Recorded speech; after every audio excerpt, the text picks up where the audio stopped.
Hello, my name is Lora, and this is the video on our limitations and future work for Meditrak.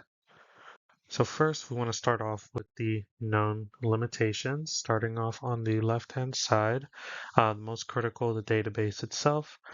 We did use SQLite, and it does work well for single user deployment, but it is not the most suitable for a production environment with multiple concurrent users.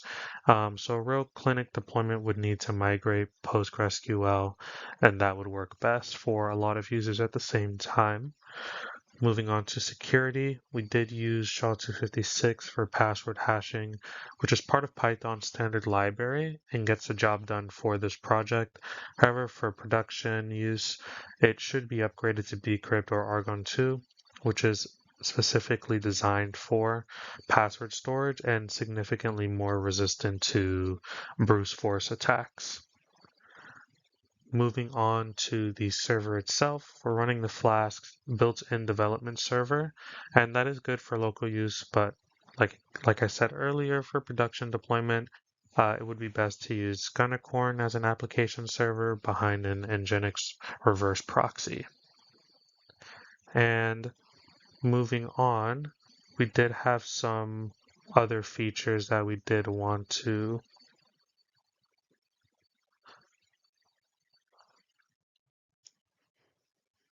and the rest seen here regarding alerts, export, mobile, and two-factor authentication are just items that we simply did not have the ability to add in this time, but these are ones that we would like to add in the future as well, which we will get into towards the end.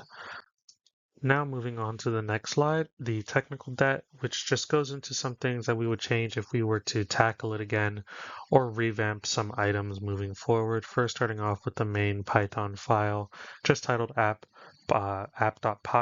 And right now it's about 400 lines and it is manageable, but as the system grows, it would need to be refactored into Flask blueprints, separate modules for authentication, admin, appointments, analytics, and so on, just to allow for better team collaboration. Second, we don't currently have any database migration system. If we need to change the schema, add a column, rename a table, that currently requires manual editing and running SQL directly on the database. Alembic would solve this by giving us versioned reversible migrations. And third, the actual style file for the interface itself. For a team or a larger project, we would want to split that a bit better to allow for better maintainability and collaboration.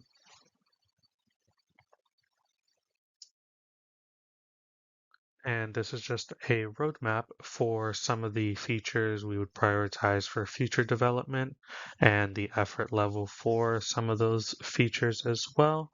And at the top of the list is email and SMS appointment reminders, and it directly reduces no-shows and was the most common feature amongst apps or websites similar. Second is the increase in password security, password hashing itself, the PDF export, as we talked about earlier, for patient records and summaries of those visits, a mobile responsive UI, and for staff use of mobile devices if on the go. And lastly, these are just some of the other features we discussed earlier, two-factor authentication, PostgreSQL migration, and Johnathan and Nginx. Those would be the ones we would want to prioritize the most that require the highest amount of effort. Just to summarize what we went over 7 known limitations, 3 technical debt items of things that we would change, and 7 roadmap features in order to improve Meditrak as a system built for a small clinic and to be able to deploy it on a wider scale. Thank you for listening.